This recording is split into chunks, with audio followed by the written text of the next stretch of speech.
Today, many are asking unsettling questions as the United States enters a period of visible crisis and confusion. Millions are being deported. Public trust fractures as policies under the current administration. That's exactly what Edgar Cayce spoke of it decades ago. He described this period as a turning point unlike any other, not merely a political or social crisis, but a spiritual crossroads for humanity itself.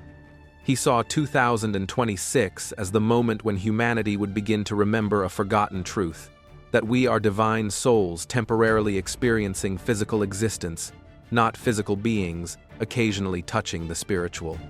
The trials of this year were not punishments, but initiations, reasons for the rise of millions of souls.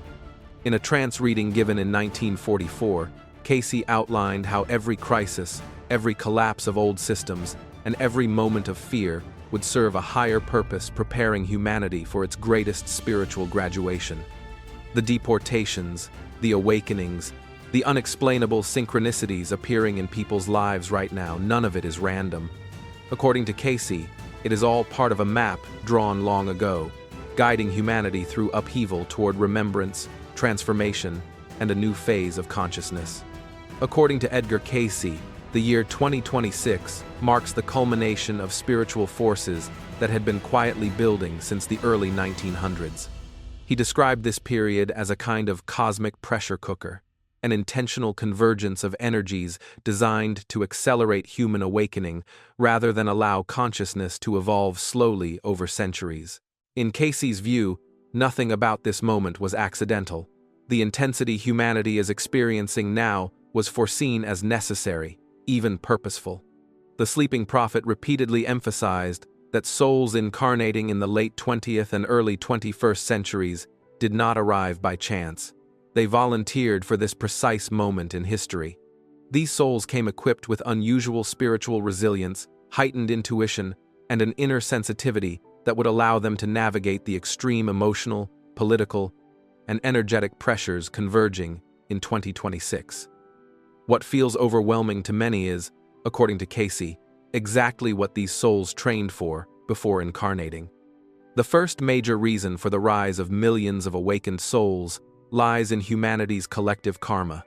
Cayce taught that centuries of unconscious choices, wars waged, oppression enforced, spiritual wisdom ignored, and the natural world exploited had accumulated into what he described as a karmic debt. By 2026, this debt could no longer be postponed. However, Cayce was clear that this reckoning was not meant to occur through endless suffering. Instead, it would reach resolution through conscious choice, forgiveness replacing vengeance, responsibility replacing denial, and spiritual understanding replacing blind repetition.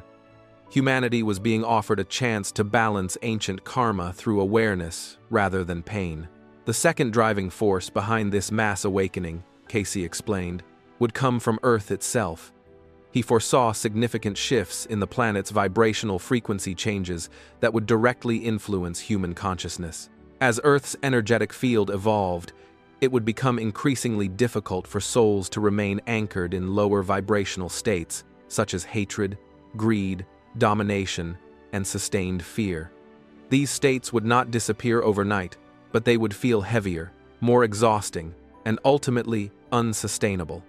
At the same time, love-based consciousness, compassion, cooperation, humility, and service would feel increasingly natural and supported. In this way, the planet itself would become an ally in humanity's awakening. The third factor Cayce identified was the completion of long cosmic cycles tied to humanity's spiritual evolution. He described Earth as a school of consciousness, and many souls incarnating now as students nearing graduation. After thousands of years of repeated lifetimes, lessons, and karmic entanglements, a large number of souls were approaching a threshold. Their concentrated presence on Earth during 2026 would create what Cayce called a spiritual critical mass, an energetic tipping point that would accelerate awakening not only for advanced souls, but for humanity as a whole. Perhaps most significantly, Cayce revealed that 2026 would initiate what he termed the Great Sorting, This was not a judgment imposed from above, but an inner separation driven by choice. Souls would increasingly find themselves compelled to choose between fear-based consciousness and love-based awareness. Neutrality would become difficult to maintain. The pressures of this year would expose inner orientations that could no longer remain hidden. The earliest signs of this transformation, Cayce noted, would not arrive with fanfare, but would begin subtly before accelerating rapidly. He foresaw what he called the Great Questioning, millions of people across cultures and nations simultaneously beginning to ask deeper questions about the purpose of life, the nature of reality, and their own spiritual identity. This awakening would not be gentle or gradual. Souls would be shaken from spiritual slumber through external events that forced internal examination. Global crises, social upheaval, and personal disruptions would serve as cosmic alarm clocks, breaking unconscious routines and compelling humanity to reassess what truly matters. The complicated relationship with authority structures.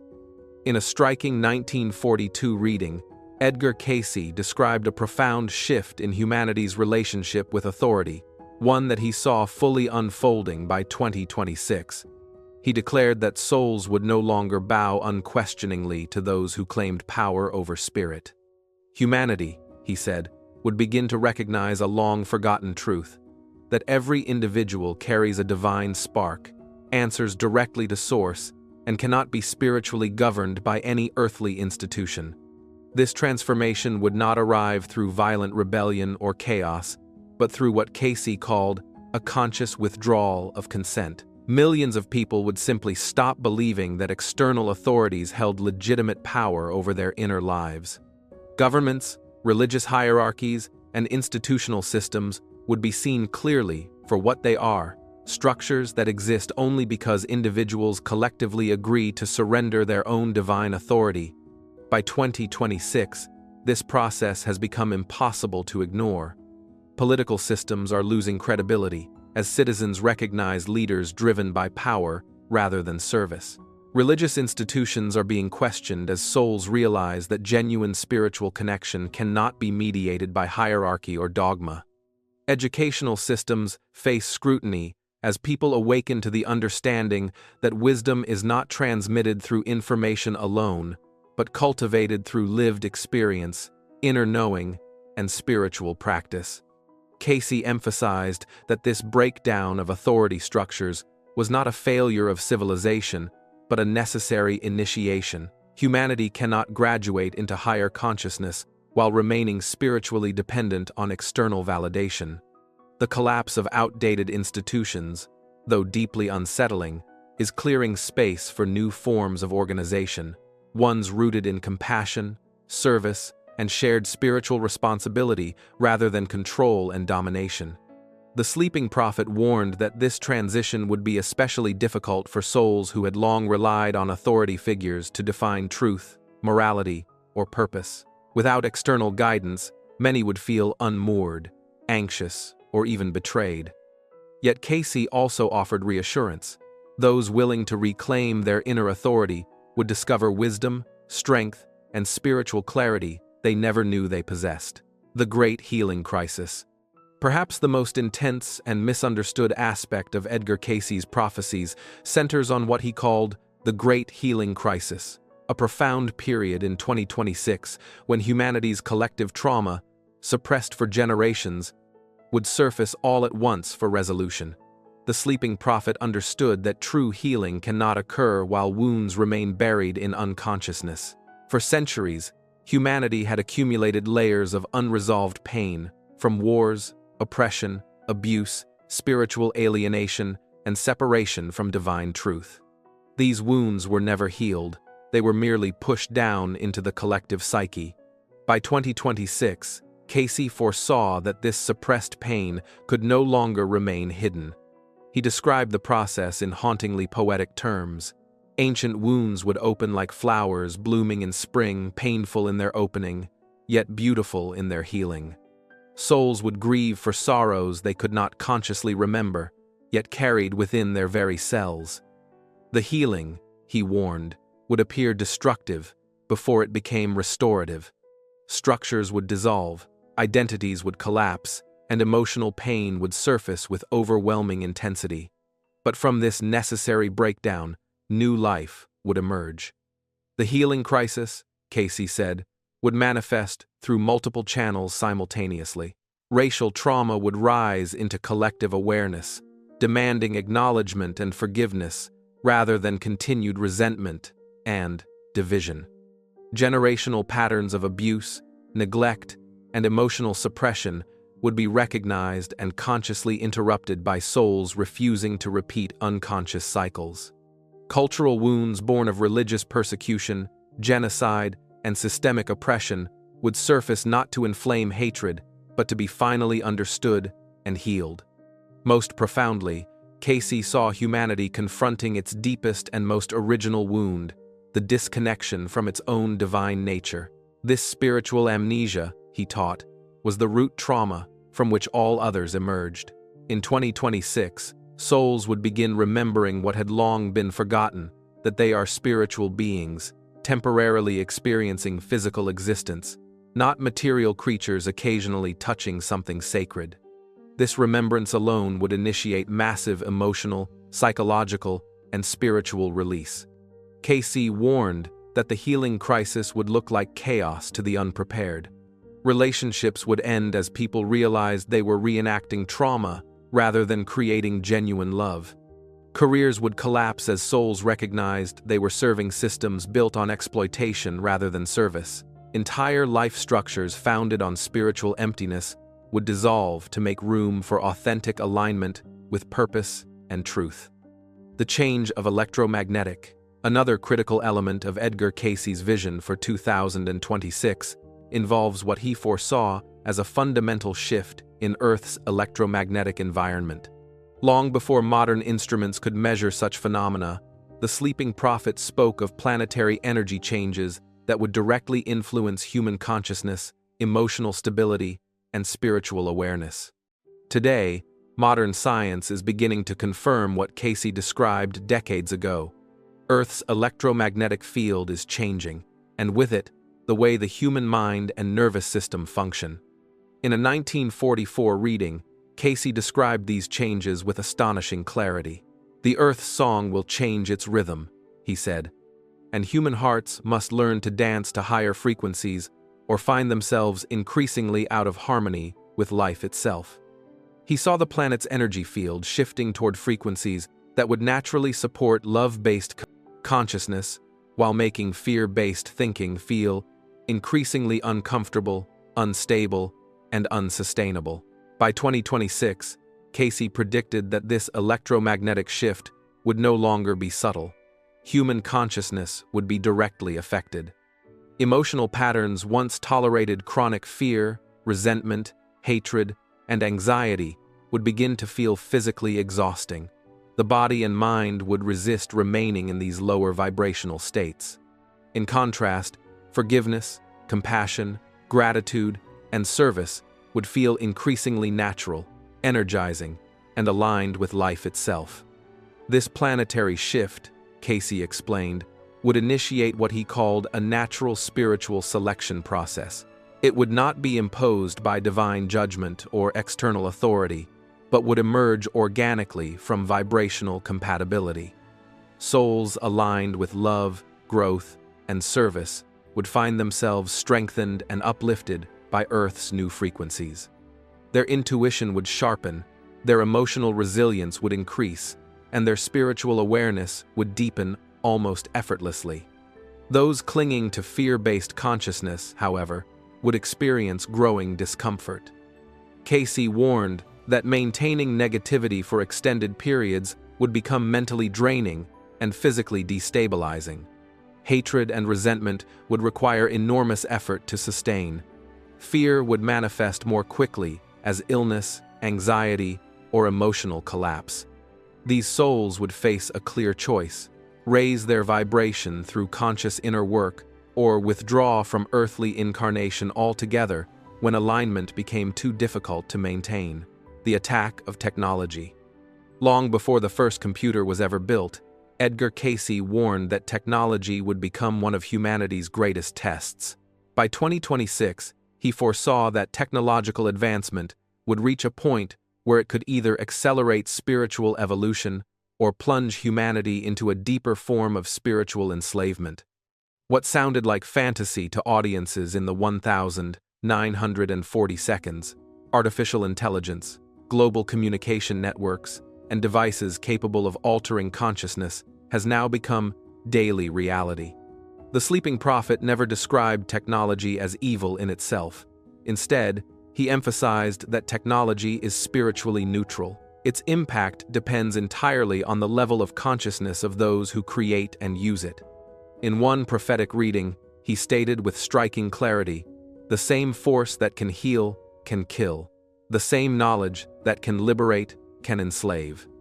The machines will serve the consciousness that creates them." By 2026, Cayce warned, humanity's spiritual maturity would determine whether technology becomes an instrument of awakening or a mechanism of deeper sleep. Cayce specifically predicted the emergence of artificial intelligence, describing it as minds made of metal, capable of thinking faster than flesh, yet incapable of feeling. He warned that AI would force humanity to confront a decisive choice. When used consciously, such technology could free humans from repetitive mental labor, opening more space for meditation, creativity, service, and spiritual development. When used unconsciously, however, it could foster dependency, dull intuition, and encourage humans to surrender their divine gift of awareness to mechanical intelligence. What concerned Cayce most was what he called the Great Distraction. He foresaw technologies designed not merely to inform, but to capture attention relentlessly, keeping souls focused on constant external stimulation while depriving them of silence, stillness, and inner reflection.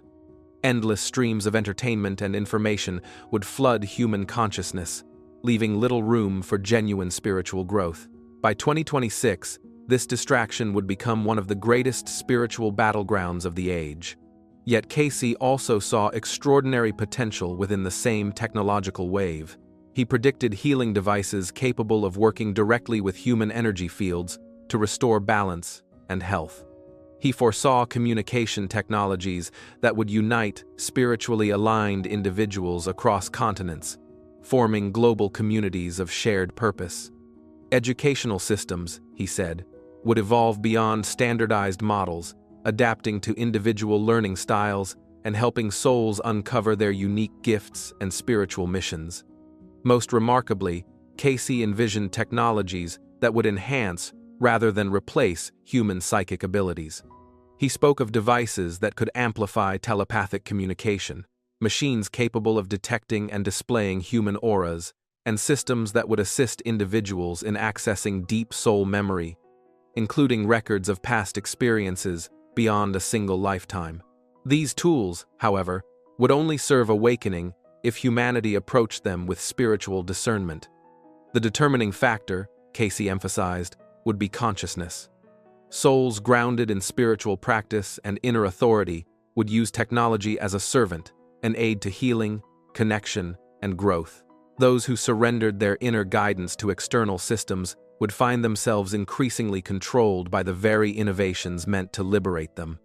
By 2026, Cayce predicted that this technological crossroads would also transform education and daily life.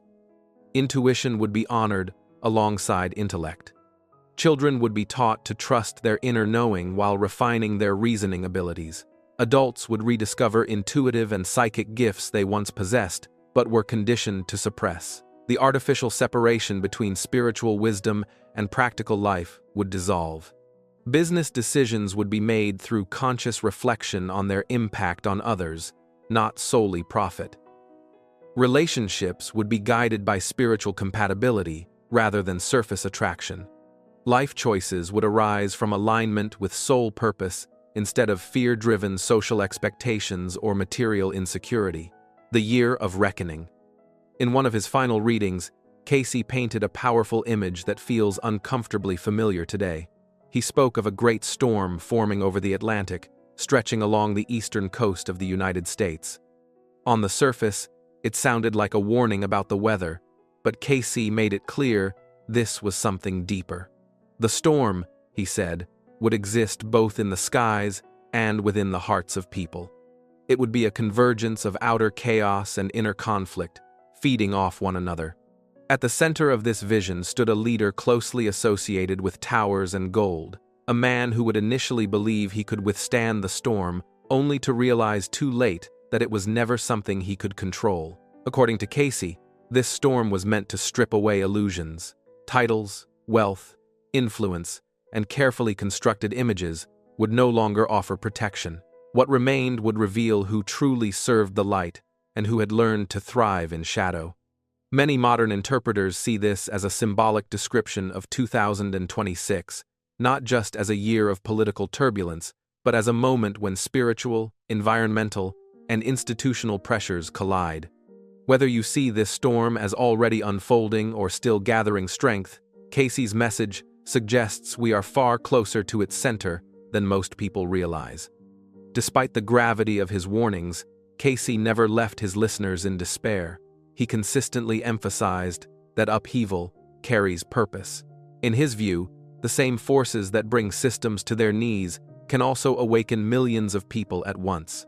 He believed that around the mid-2020s, ordinary individuals would begin to see behind the curtain, questioning narratives they once accepted without hesitation. Cayce foresaw a time when truth would no longer be guarded solely by institutions or elites.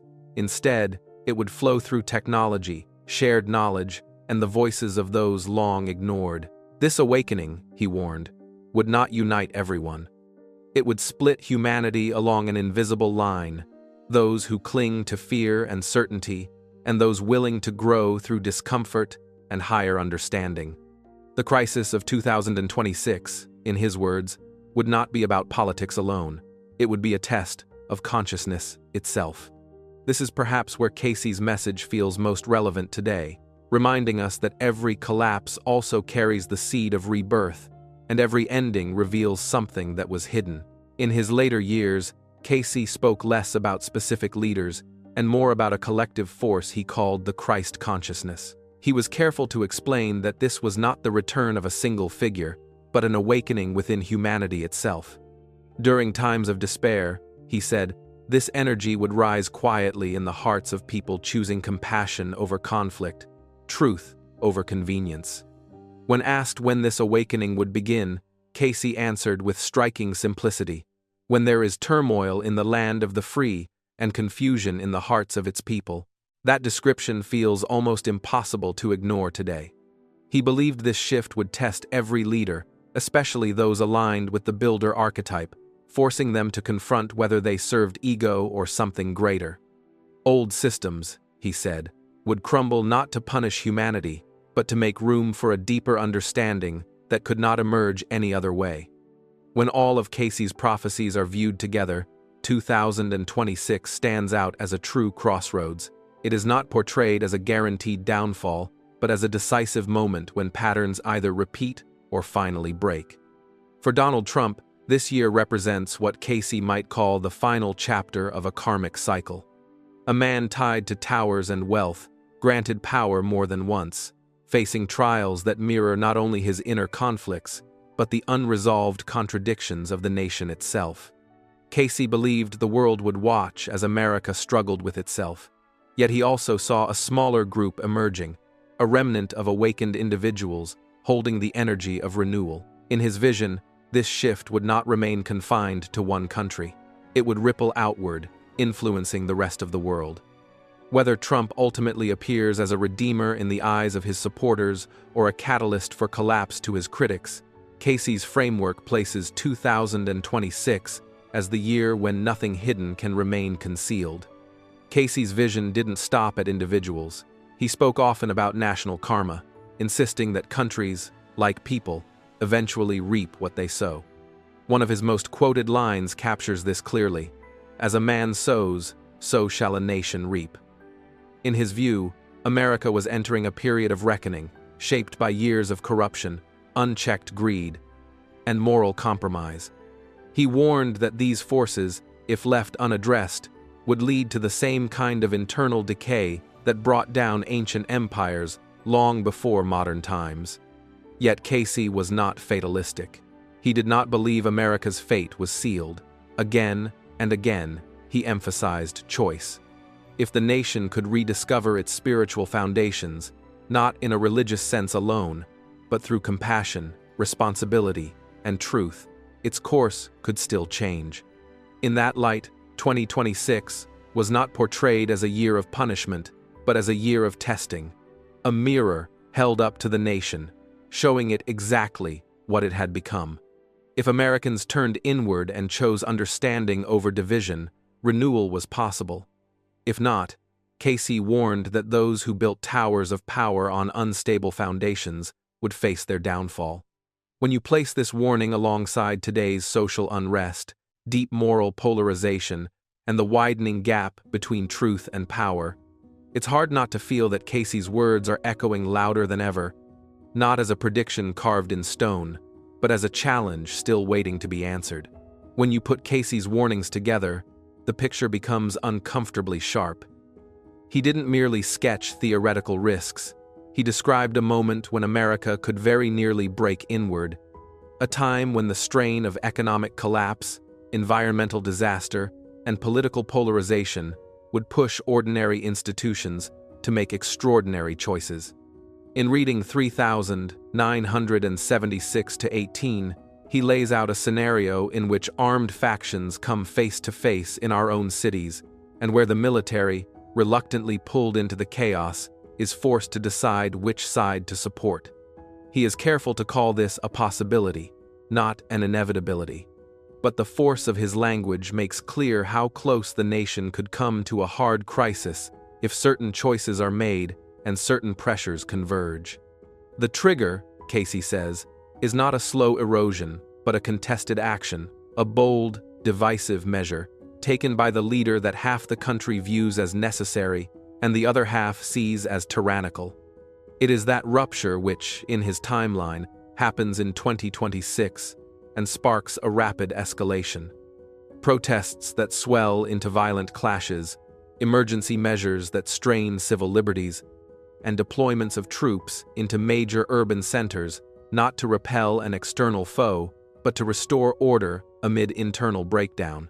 Imagine the psychological shock of soldiers patrolling streets where neighbors once met at coffee shops. This is the fork-in-the-road moment Cayce warns about, when the country must choose whether to pull back or to plunge further into chaos. Yet Cayce's prophecy does not end in despair. Intertwined with the darker passages are specific glimpses of a path through a kind of spiritual and social recovery that begins only after things have been driven to the brink. He speaks of people remembering what matters, of communities rediscovering bonds that political rhetoric had frayed, and of grassroots efforts that bridge divides because survival forces cooperation. In his view, the crisis itself functions like a furnace, raw, dangerous, and purifying, and from it can come an awakening of conscience and solidarity if enough people refuse to be swallowed by fear. Timing matters a great deal in Cayce's account. He flags the late summer to autumn window of 2026 as particularly critical, and he singles out November, the month of the midterm elections, as a defining moment. He envisions elections that are not ordinary contests over policy, but a referendum on the nature of governance itself, a moment when procedural choices will be read as existential ones. The results, he suggests, would surprise everyone. Neither party would capture the narrative they expected, and the apparent winner-loser calculus would be complicated by new alignments and shocks that reshuffle the political map. One of the more striking and hopeful threads in Cayce's readings is the appearance of what he calls the unexpected ally. This is not a conventional politician, but a healer-type figure who steps forward from outside the usual arenas of power. Their strength, Cayce implies, lies in practical problem-solving and in the ability to appeal to common human needs rather than to partisan ideology, drawing together people who had become estranged. Whether this figure is already known to the public or has yet to emerge, Cayce paints them as someone whose presence helps stabilize fractured communities and provide an alternative narrative to polarization. The anger from Nature Mother. Edgar Cayce made impressive predictions about changes in the Earth's geography. He claimed that the continents would shift and the climate would change the world in unimaginable ways. He suggested that this transformation could happen suddenly with the eruptions of Mount Etna in Italy and Mount Pelée in Martinique. Both are active volcanoes, with Etna being one of the most active in the world, having erupted recently, while Pelée had its last major eruption in 1902. One of the most critical aspects of this change would occur in Africa. Cayce predicted that the continent would split into 3 parts due to the formation of a massive new waterway, with the Nile River widening and the Red Sea expanding significantly. This dramatic change could even submerge the bustling city of Cairo under the sea. Asia would not escape these convulsions either. Cayce predicted changes in the geography of India, China, Japan, Korea, and the Philippines. He stated that the Pacific Ocean would advance and swallow large portions of land from the Philippines to Japan, leaving only a few remaining islands. The Korean peninsula and parts of China's coastline would also succumb to the rising seas. For India, Cayce issued a specific warning. He advised seeking refuge in the country's higher elevations due to the potential collapse of land. He believed that the Himalayas in Tibet and Nepal would offer safer refuge for Indians. Cayce also made less favorable predictions for Antarctica. He suggested that as the ice melted, the geological structure of the region would undergo drastic transformations, affecting global climate and altering weather patterns in unpredictable ways. Despite the extreme conditions, Antarctica is home to vibrant wildlife, including penguins, seals, whales, and seabirds. The ice sheet provides essential habitats and breeding areas, protecting many species from predators and ensuring access to food. However, Edgar Cayce predicted a dramatic transformation. Antarctica would lose its ice cover and turn into a vast green expanse, perfect for agriculture. On the other hand, Cayce foresaw a less favorable fate for Australia. He predicted that floods would cover a quarter of Australia's territory, submerging cities like Adelaide. Ironically, the arid deserts, like Simpson and Gibson, would transform into fertile agricultural lands. New Zealand, however, would emerge unscathed and might even expand, connecting to Australia and becoming a refuge for those displaced by global convulsions. In Europe, the predictions were equally dramatic.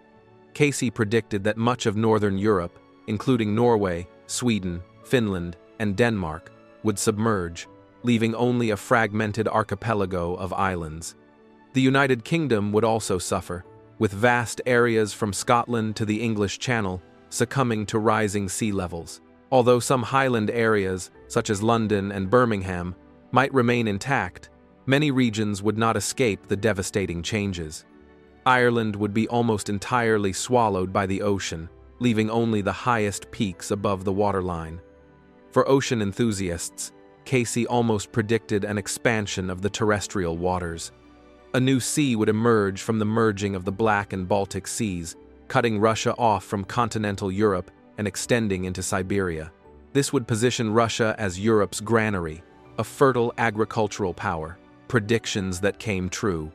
Because Cayce's track record includes striking hits, predicting both world wars, describing the 1929 crash with eerie detail, foreseeing the Dead Sea Scrolls decades before discovery, and hinting at medical approaches that only later proved useful, researchers treat his mid-century readings with a seriousness that surprises many. Those aren't random boasts. They're documented statements, transcribed by stenographers and preserved for decades, which is why when Cayce began naming a turning point in the 2020 seconds, people paid attention. The detail that keeps coming up across separate readings is the number 26, and when you put those passages together, they sketch a much clearer picture than the usual fuzzy prophecy. A choice point for American democracy. One path toward higher consciousness and reform, the other toward authoritarian repetition of old mistakes. In reading 602-3 from 1938, Cayce framed the decade's middle as the moment when the nation would have to decide whether to evolve or to fall back into patterns of centralized control and diminished civic life. He didn't spoon-feed names or party labels. Instead, he described dynamics promises that look real at first, short windows of prosperity that conceal deeper instability, and a leader whose early successes create a sense of vindication among supporters before the costs become apparent. That warning about a false dawn is crucial. The first year after a return might feel like proof that things are working, but according to Cayce, those early gains mask structural weaknesses that later reveal themselves with a brutal clarity. By 2026, Cayce's readings suggest 3 strands pull tight at once. The first is economic, policies that initially raise headline numbers but erode fundamentals through tariffs, fractured alliances, or short-term stimulus without sustainable backing suddenly expose an over-leveraged system. In practical terms, that means credit stress, disrupted trade, and a loss of investor confidence that isn't limited to stock tickers. It spreads into jobs, pensions, and the everyday security people rely on. When trade partners retaliate or alliances weaken, the knock-on effects arrive faster than planning cycles can handle, turning a policy gamble into a global shock. At the same time, the second strand, environmental extremes, lands on a country already bruised by economic strain. Cayce singled out flood and water-related catastrophes on the East Coast, while also implying large disruptions elsewhere, and the compounding effect is what makes his scenario so dangerous. Imagine critical ports and coastal infrastructure out of service, just as supply chains are trying to reroute, or emergency budgets diverted from recovery to stabilizing basic services.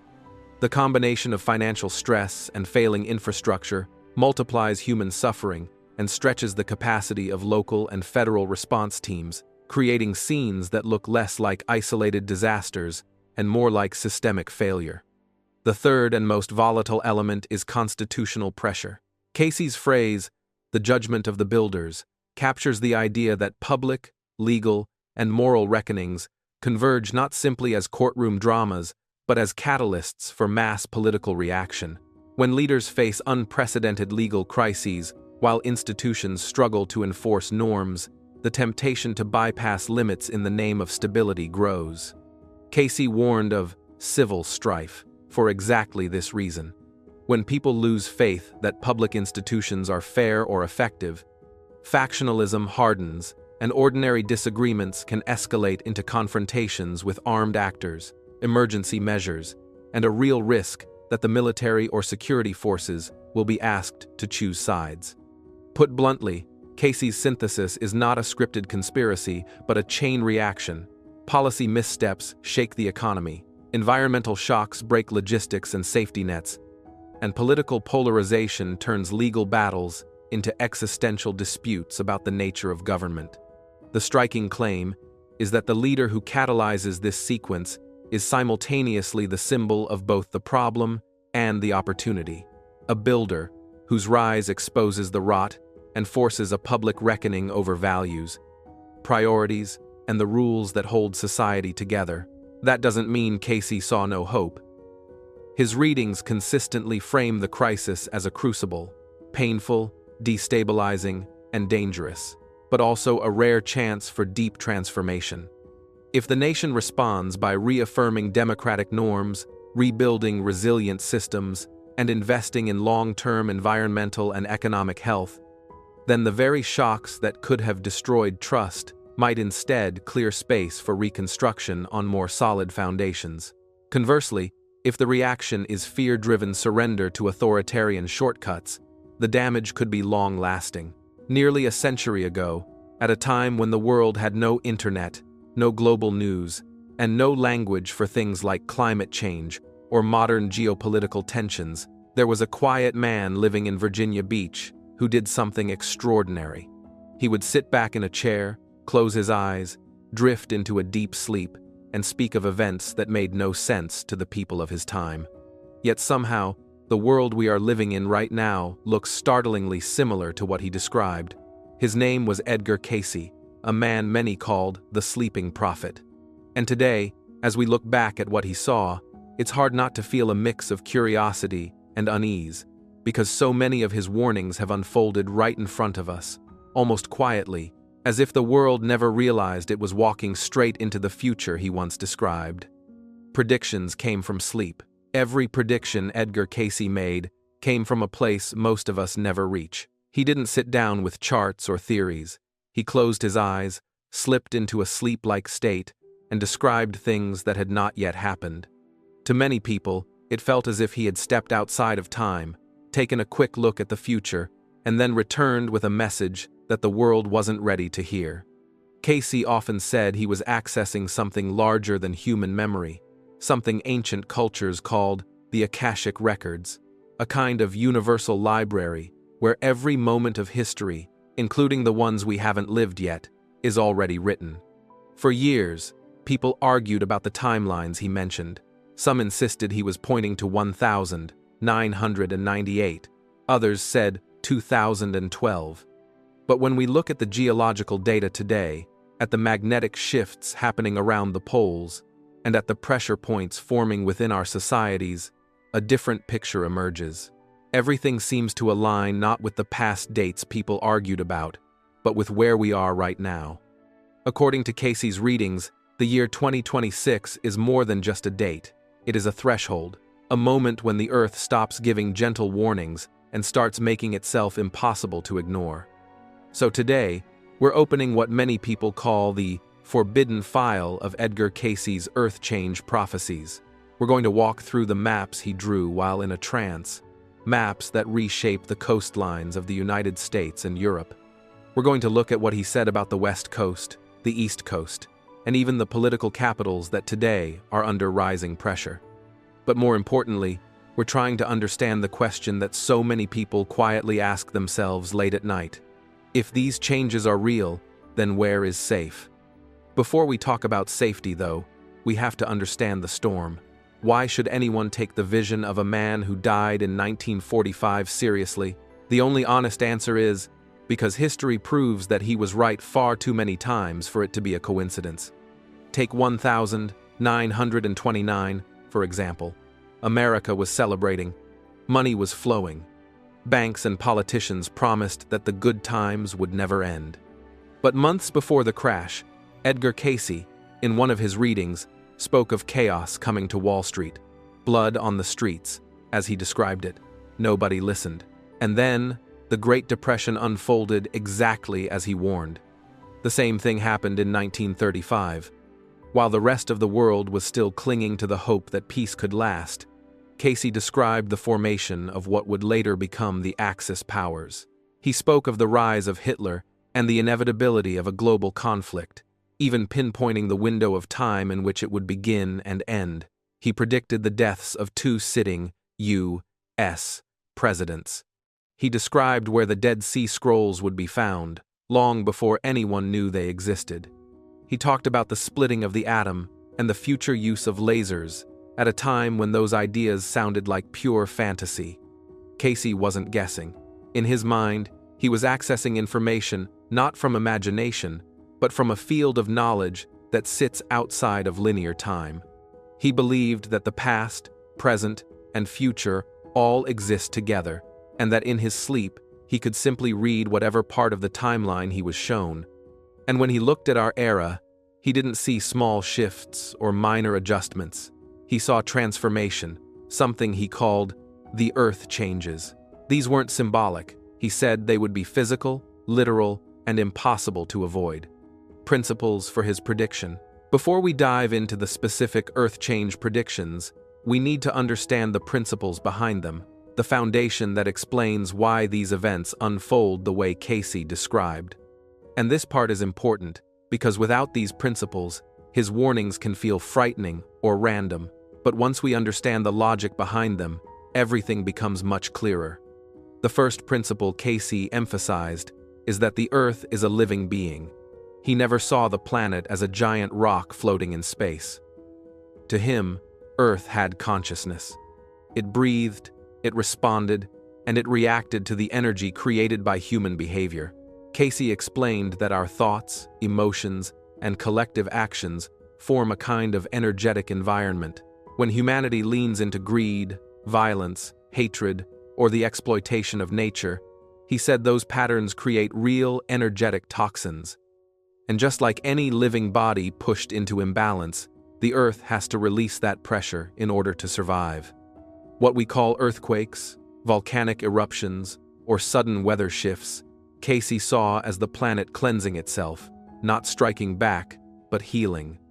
Many of the intense storms, unusual climate swings, and geological disturbances we've witnessed throughout 2025 suddenly make more sense through this lens. They are symptoms of the Earth trying to reset her internal balance. The second principle is what Cayce called national karma. We often talk about karma on a personal level, the idea that what we do eventually returns to us. But Cayce applied this on a much larger scale. He said nations also build karma based on how they rise, how they treat others, and what values they choose to follow. A region that becomes rooted in greed, corruption, or spiritual emptiness naturally attracts a certain kind of balancing event. It isn't punishment, it's simply the law of cause and effect operating on a national or even continental level.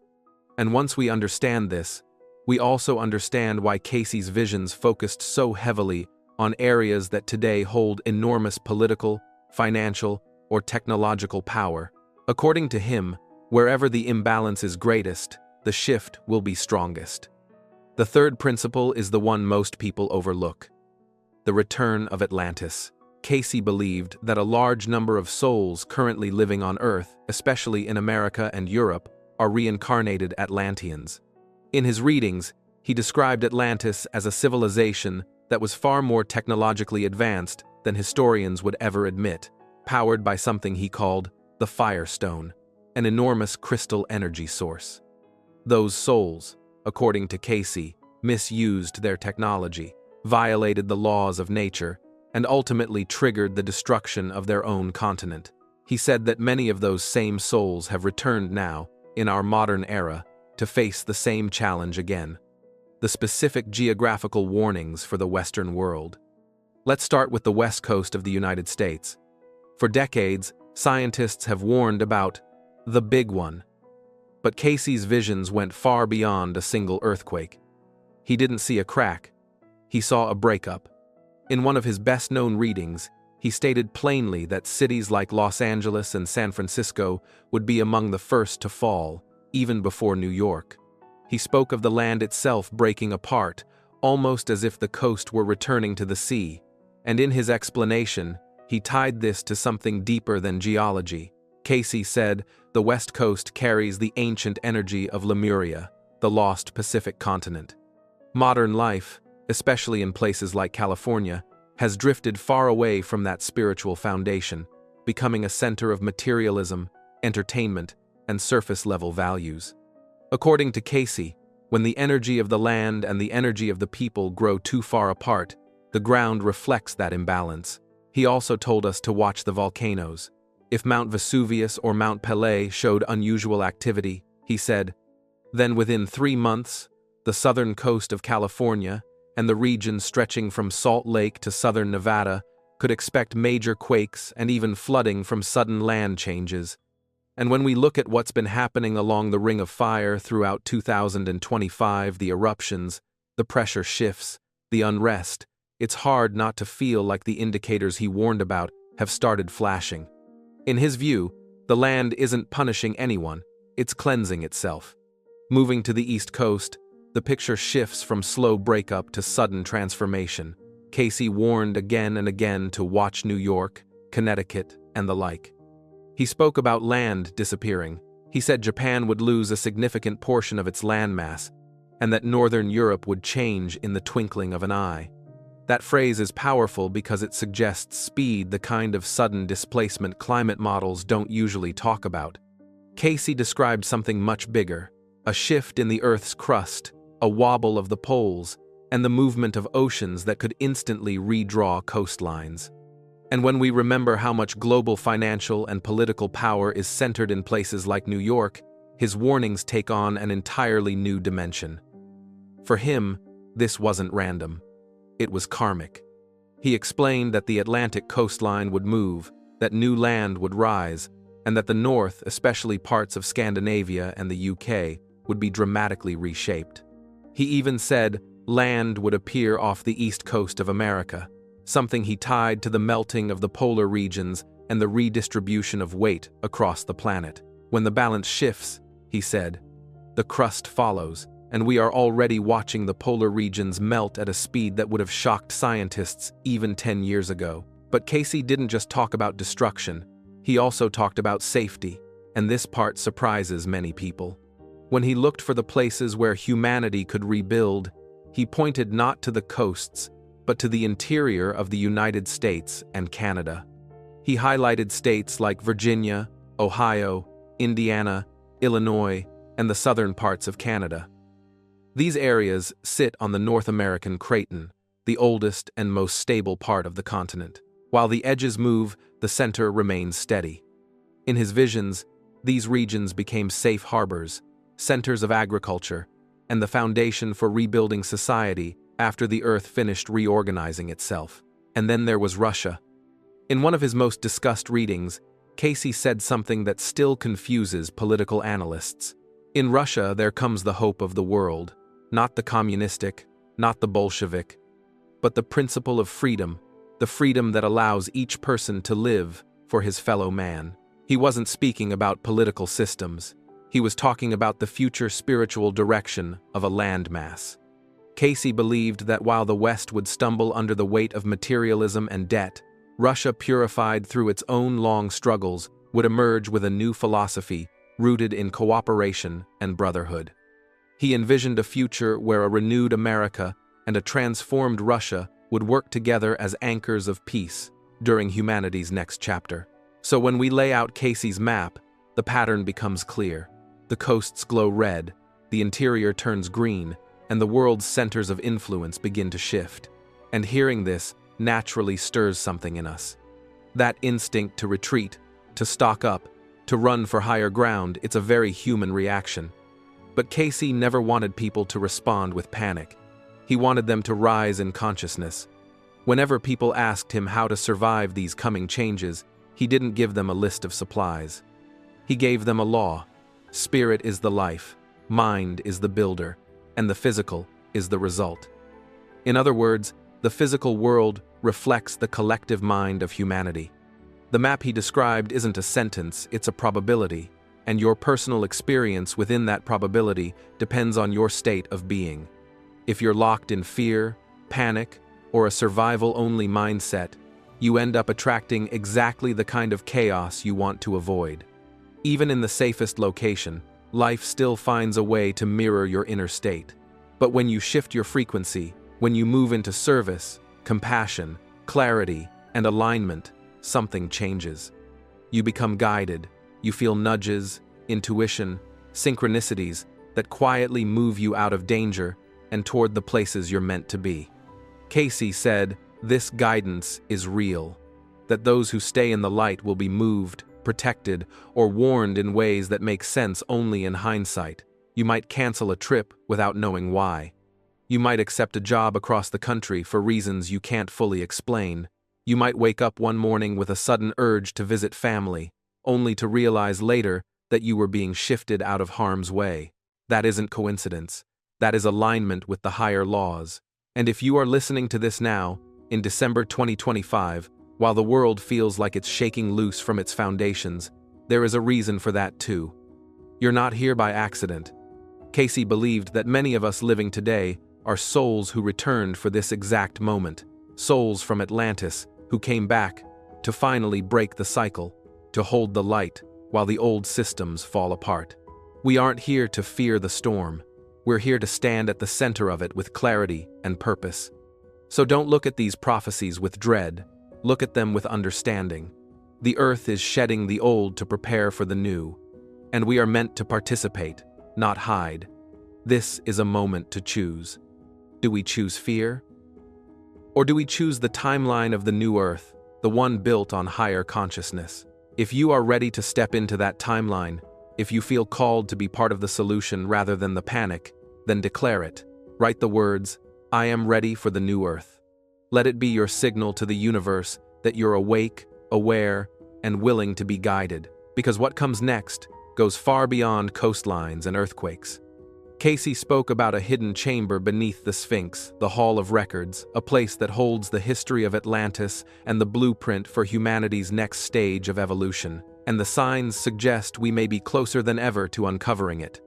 In our next video, we're going to explore that mystery, the evidence, the anomalies, and the race to reveal it before the Earth changes, reshape the world, yet again. A spiritual crisis. What makes Cayce's 2026 prediction so striking isn't just the accuracy of his past readings, it's the depth and consistency of his message.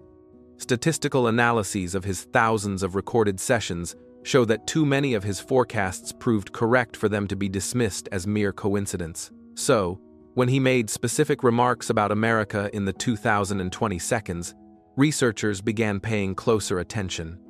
And among all those readings, the one tied to 2026 stands out as one of his most detailed and symbolically rich.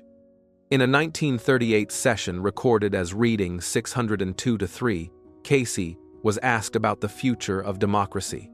His response was both prophetic and unsettling. He said that America would face a crucial crossroads in the mid-2020 seconds, a time when the nation would have to decide whether to move forward with a higher, more awakened consciousness or slide backward into old cycles of control and division. What caught many scholars' attention was his repeated reference to the number 26, a number that appears again and again in his writings about the United States. It wasn't a random figure.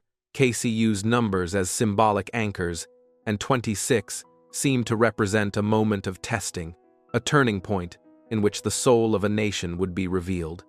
Cayce often spoke in symbols and metaphors, but his stenographers recorded his words carefully. He talked about cycles of leadership, karma, and return. Cayce explained that certain souls, what he called returning souls of leadership, come back across lifetimes to finish the work they once began. These individuals, he said, often appear during periods of upheaval. They are divisive figures, both admired and condemned, because their purpose is to bring hidden truths to the surface. In one reading, Cayce said that America's greatest trials would be tied to one of these returning souls, someone who had once held great power, lost it, and returned again to face his unfinished destiny. When we compare that to Donald Trump's political journey, the meteoric rise, the dramatic fall, and his determined re-emergence, it's difficult not to see the parallels. He didn't just talk about personal karma, he warned about national karma. As a man sows, so must a nation reap, he said. In his view, entire civilizations, like individuals, go through cycles of learning, decline, and renewal. America, he believed, was entering its own period of reckoning, a time when greed, corruption, and moral decay would come face to face with the consequences of their own making. Just as ancient empires had fallen when they strayed too far from spiritual truth, Cayce suggested that modern America would reach a similar point of reflection. To him, 2026 wasn't just a date, it was a mirror year, one that would reveal whether the nation could rise to a higher consciousness or collapse under the weight of its unlearned lessons. And at the heart of that mirror, he hinted, would stand a returning soul, one whose rise and trials would symbolize the deeper struggle within America itself. Among his most haunting prophecies was one he gave near the end of his life, a vision of a massive storm forming over the Atlantic Ocean, stretching across the eastern coast of the United States. He called it not just a storm of nature, but a storm within the hearts of men. According to Cayce, this storm represented both a literal and spiritual reckoning. He said that during this time, a leader, tied to towers and gold, would rise to face the chaos. At first, he would stand firm, confident in his own strength, believing he could control the forces around him. But soon, he would come to realize that this storm was far greater than him, that it was not something any man could command. We see in it a reflection of our modern times, particularly the turbulence building around the year 2026, a period that seems to carry the weight of political unrest, spiritual awakening, and environmental upheaval all at once. And yes, many believe this prophecy aligns directly with the figure of Donald Trump, the man whose name has become almost synonymous with wealth, towers, and gold. Cayce's storm wasn't just about politics or the weather. It was about the human. He said that truth would no longer belong only to the powerful, that technology, the internet, and the collective voice of ordinary people would begin to expose what was hidden. In his words, this awakening would divide humanity into two paths, those who cling to fear and those who seek understanding. He warned that this coming crisis, the one symbolized by the storm, would test not just governments, but human consciousness itself. It would ask every individual and every leader to choose what they truly serve, ego or spirit, greed or grace. Cayce said that every collapse carries within it the seed of renewal, that destruction is not the end, but the doorway to revelation. The storm, in his view, was not a punishment, but a cleansing, a force meant to awaken humanity to something higher.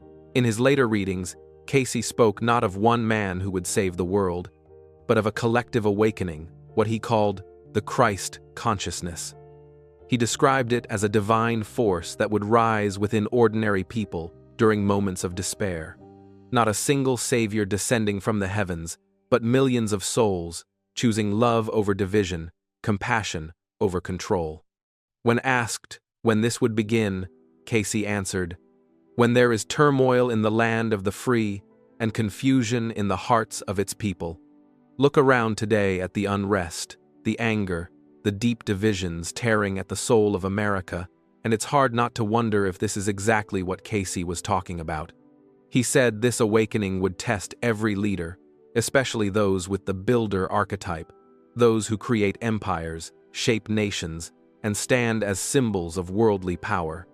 For such figures, the storm would not just shake their surroundings, but expose the truth of what they serve. The year 2026, according to Cayce, marks a pivotal moment in human history. It's described as an epoch where a collective awakening occurs the world.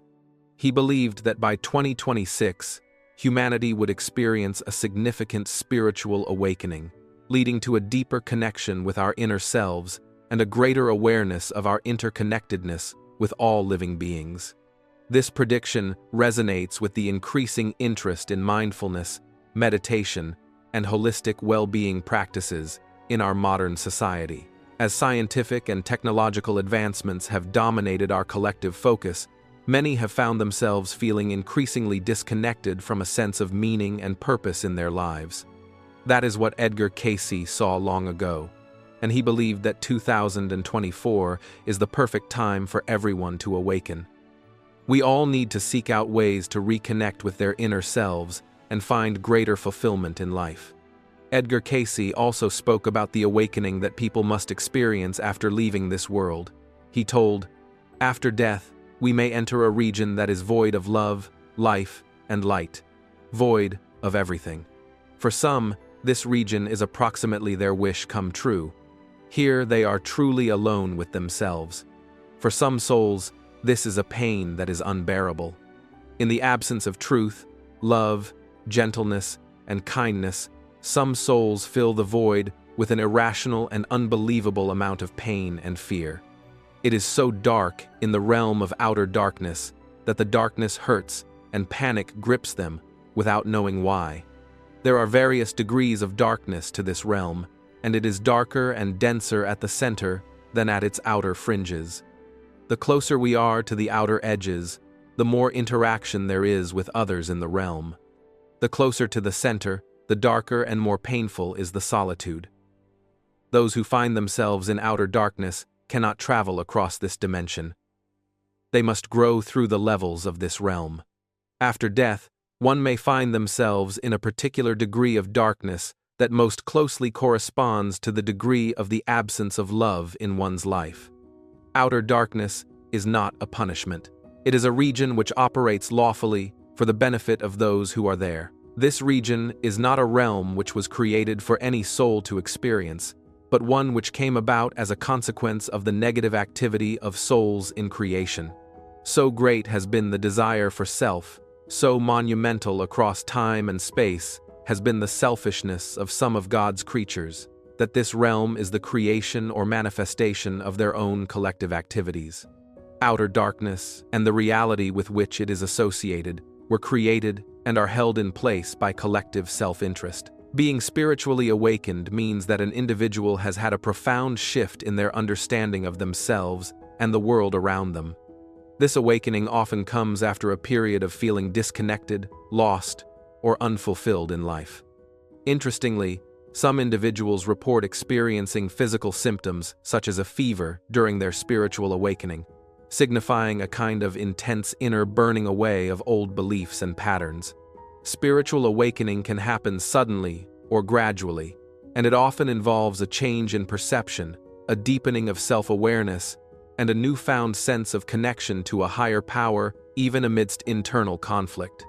Spiritual awakening can take many forms and can be experienced in different ways by different people. Some common signs and symptoms of spiritual awakening can include a greater sense of empathy, compassion, and love towards others, an increased ability to live in the present moment, a deeper connection to nature and the universe, a heightened awareness of synchronicities and signs, and a sense of inner peace and contentment. Ultimately, being spiritually awakened means that an individual has come to a new level of understanding and awareness about themselves and the natural world. It's through this ascension process that you realize your potential and find the ability to change your life profoundly. In other words, they've had a spiritual ascension. Now, it's important to understand the difference between awakening and ascension. While spiritual awakening refers to the internal shift in consciousness that an individual experiences, leading to a profound change in their understanding of themselves and the world, ascension, specifically 5D ascension, signifies an evolution beyond the physical reality into a realm of higher spiritual enlightenment and awareness. This spiritual ascension, often referred to as 5D ascension, signifies a shift from the three-dimensional physical reality to a five-dimensional realm of spiritual enlightenment and awareness. It often involves a newfound sense of purpose and direction in life, as well as a deepening of one's spiritual practices and beliefs. And if you have these signs, might be you are experiencing a spiritual awakening. One of the first signs of spiritual awakening is heightened intuition. Intuition is often described as an inner knowing, a subtle voice or feeling that guides us without conscious reasoning. Imagine moments when you suddenly just know the right path to take, or when you understand something without needing to analyze it. These instances become more frequent and pronounced. You might make decisions based on a feeling or a hunch, which often are remarkably accurate and beneficial. This heightened intuition keeps you in tune with your inner voice, which speaks from your true self, free from overthinking and external influences. The noise of everyday life dims, allowing you to hear the wisdom inside you all along. As you experience this shift, your intuition becomes a source of creativity and inspiration.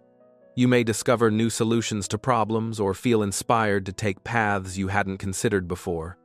Trusting this inner guidance can be empowering, leading to a deeper understanding of yourself and your purpose. Increased empathy and compassion is the second sign. You may gain a deeper empathy and compassion as you journey through a spiritual awakening. Suddenly, the boundaries between your emotions and those of others might seem blurred, allowing you to feel what they feel with a heightened sense of understanding and sensitivity. You might genuinely experience the ebbs and flows of emotions that others are going through.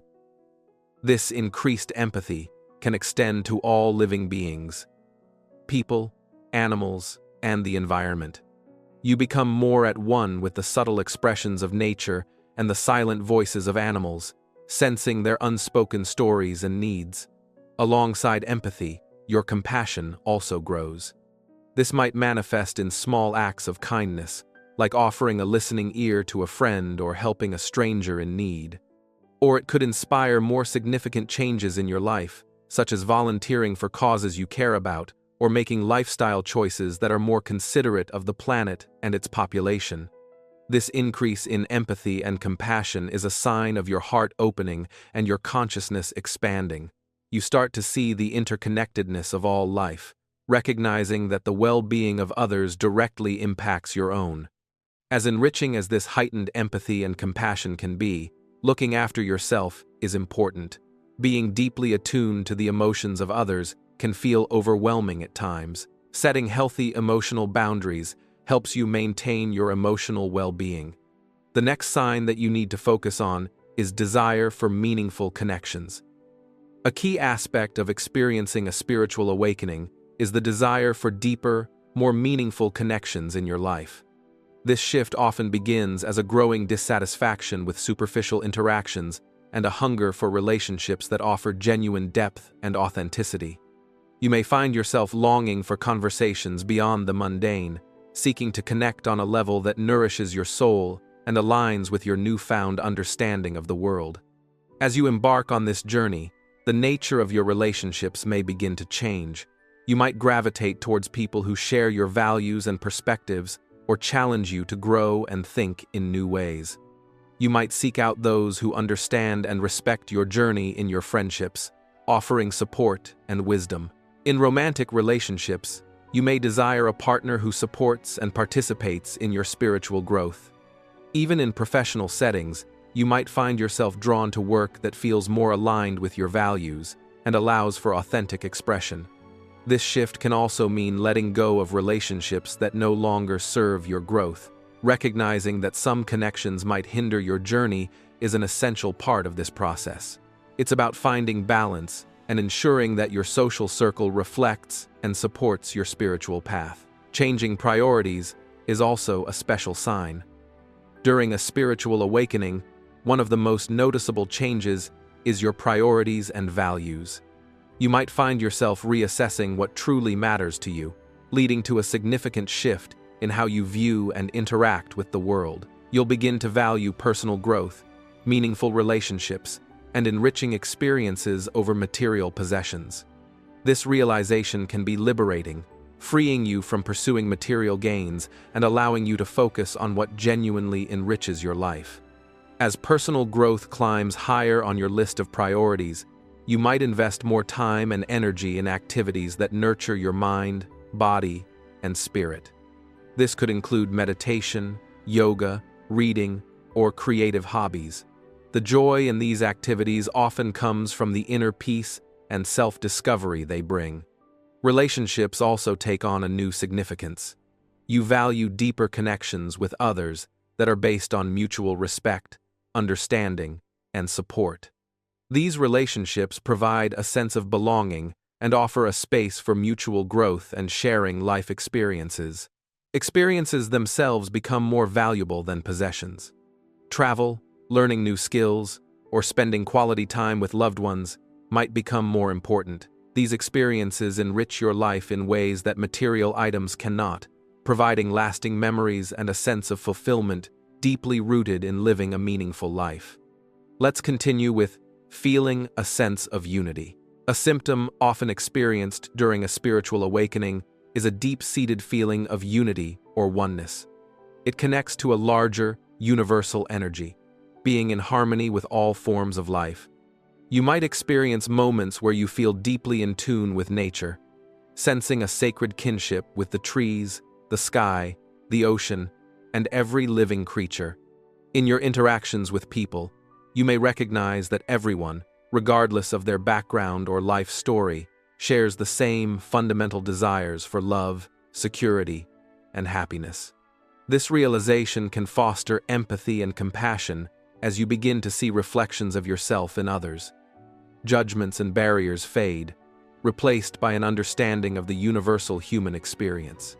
You might also become more aware of how your actions impact the world. This awareness can lead to more mindful, conscious living, where your choices are guided by a desire to contribute positively to the collective well-being.